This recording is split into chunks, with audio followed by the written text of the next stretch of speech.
Hi guys, it's Dave at the Humble Trekker channel. Today, something I think you're going to find really interesting. I certainly will.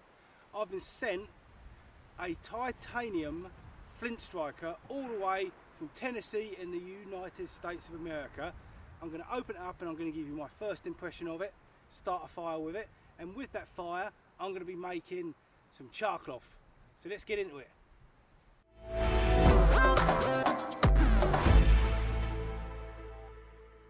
This is the package I got yesterday, and I got this from a good buddy of mine, Mike in Tennessee, who I've met online through forums and chatting to him on YouTube and Facebook. A great guy from Tennessee. Just got to say a word about Tennessee. I don't know a great many of guys from the States. I've had quite a few friends there. But I've never met anybody from Tennessee I don't like. That state must be the best place in the world. One day I'm going to go there. I've been to the United States a couple of times, but I've never got to Tennessee yet, but it's on the agenda for sure. Alright, so Mike told me about this company, Blackthorn.com, and I'm going to put all the details about this company in the description box and maybe on the a pop-up in the video here. And he's been telling me about this fantastic new product, which is actually a titanium flint striker. And I said, Mike, if you get a chance, well actually Mike offered it to me. He said, do you want this, check out this titanium striker? I said, Mike, you'll make my day. Send it over to me immediately. I would love to check that out and test it. So he sent it to me and here it came. And I thought he was just going to send me the striker. But look what this great guy's done. He sent me a whole kit. First of all, it comes in a tin. I opened this up. I thought it was Christmas. It's got the Ranger band on it. So I opened it up and I thought, oh, he sent me a tin. He sent it to me in a tin. No, no, no. Mike has outdone himself. Look what he's given me. Look what he sent me. There it is. The titanium striker. First impression, very, very light. Much lighter than a steel striker. Okay, but let's put that to one side. We'll be looking at that in detail later. But look at all this great stuff he's given me for starting fires. Fat wood with the old pine pitch on it. Oh man, and it smells absolutely gorgeous, like one of those old men of war battleships. I come from a naval town, so I'm into that sort of thing. All these little bits of fat wood. Oh man, I actually don't want to use it. It's like a work of art, this kit. Look at this big blob of jute twine with this big blob of pine pitch on it. My goodness. And I'm telling you, guys, that smells like absolute outdoor nature, wilderness, having a good time, living good. Yeah, more jute. More jute in this little tin. More jute wrapped around fat wood, a little bit of pitch pine, I'll save that. And then I'm digging down all this, and I tell you what, I've seen fat wood, but I've never seen fat wood like this. Red, it's like shining, it's juicy. With oil, juicy oil, yes, that's it. And then, just to top it off, you know what that is, ferro rod, and a striker. Mike, I can never thank you enough sending me this little package.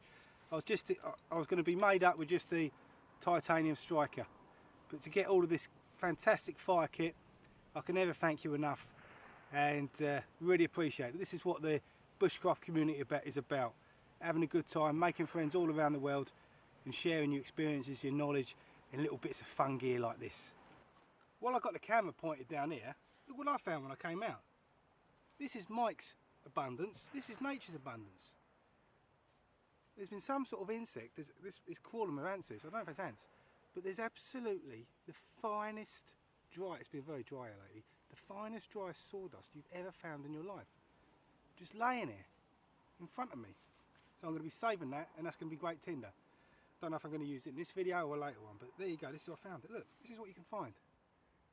Nature's abundance. Making charcloth is a very simple process. You simply take some old cotton rags, in this case a couple of old things I don't know, I found them at home, I'm not sure what they are, but they were rags anyway, nothing I've stolen from the wife.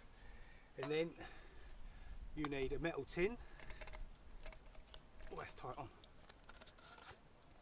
In this case, this is an old curry powder tin, which works very well for me. You can have a big tin like that. You can have a little tin like this. obviously they get buckled and they get heated up. That'll be a bit easier to carry around in a pack. If you want to have something very small, and just make a little bit of Charcloth. So the process is, you get your rag or your cotton waste and you put it in your tin. Normally I'd cut this up. I don't think I'm going to bother because I like to roll this up when I'm using that curry tin. I roll it up like that. And I'll get my curry tin. And it fits in there. I like to get it in nice and tight, like that.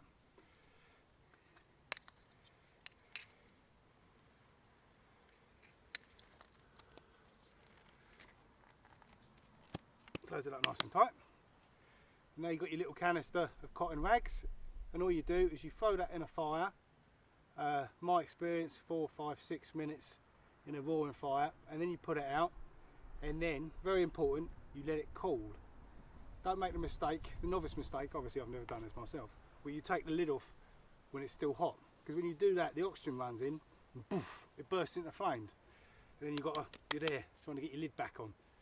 And you're wasting your Charcloth. So make sure it cools before you open it up, otherwise it just bursts into flames. So I'm going to do that. I'm going to put a little bit of cotton in here to make 2 batches.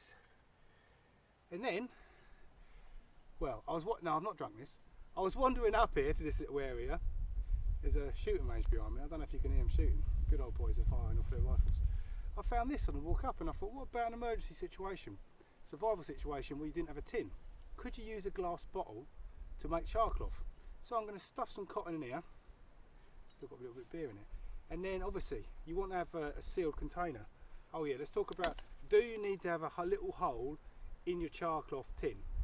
You can, a lot of people say you need to poke a little hole in your Charcloth tin, and I don't think there's anything, that's not bad advice.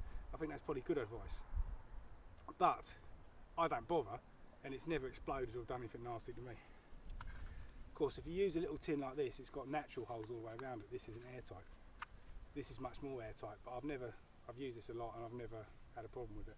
Gas does escape around here once it starts heating up. So the chance of this is blowing up in your face are pretty minimal.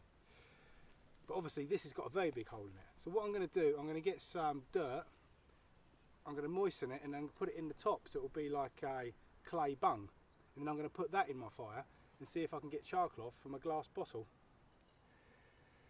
Right, next stage is I'm going to have to make a fire, and I'm going to use my titanium, my new titanium striker that I got from Mike and Blackthorn-USA, the manufacturer and the seller of this new product. And then I've already started a fire lay down here, you can't see in the shot, and then we're going to make the Charcloth. I cut up some of my cotton rag and I put it into the bottle, and quite simply all I've got is a bit of dirt that I've picked up, and I'm going to ram it into the neck of the bottle. That's a stone. That's no good.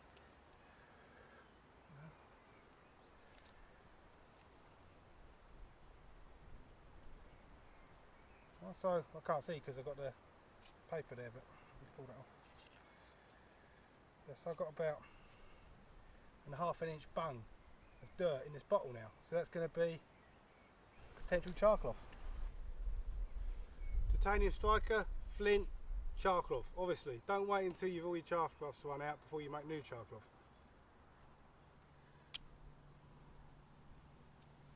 First time I've used it, so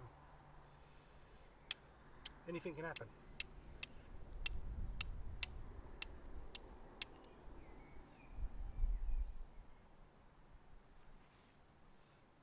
But I don't want to lose it, so I'm going to be careful where I put it.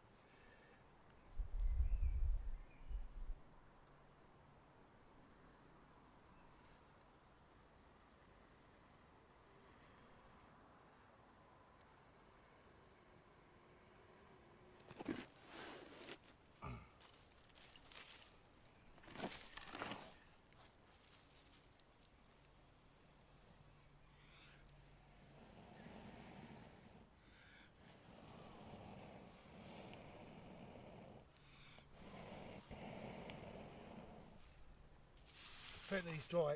Oh, pine needles there. Now I'll pick up.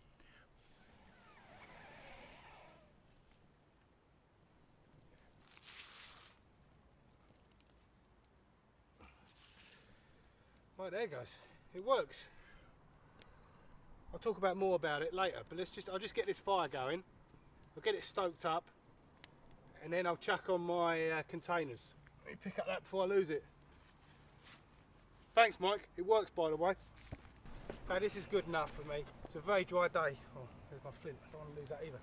It's a very dry day, so I'm going to keep an absolute minimal fire. I've got water standing by if anybody's bothered. Okay, let's chuck the bottle in. Goes in. That goes in. Put the little one there, and obviously you've got to get some way of getting it out. So find some chopsticks to get it out with. Right, I haven't got a watch on, but I use the old method, counting.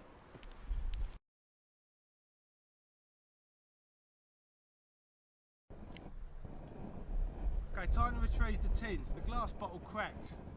I suppose in hindsight that was obvious. When it's blocked up, that did build up pressure and cracked it. But these two obviously intact. Let me retrieve them. Put it to one side, the little one. They've been in there for 5 minutes.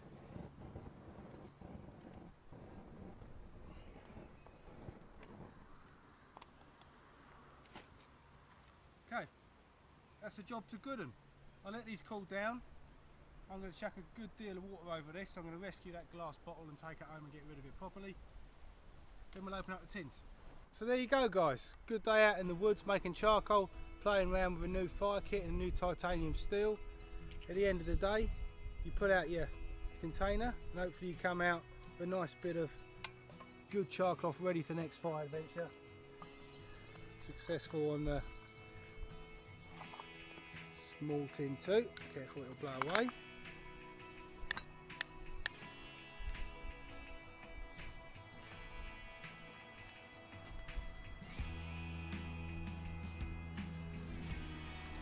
Thanks for watching, guys. Really appreciate you stopping by and watching my little videos. Thanks to Mike in Tennessee. Thanks to Blackthorn-USA for these new titanium strikers. I think it's a good innovation. I'm going to be exploring them more in future videos, comparing them to steel strikers. If you enjoyed the video, give me a thumbs up. If you want to leave a comment, please do so down below. I enjoy reading them. And if you've not already subscribed, please consider subscribing. Take it easy.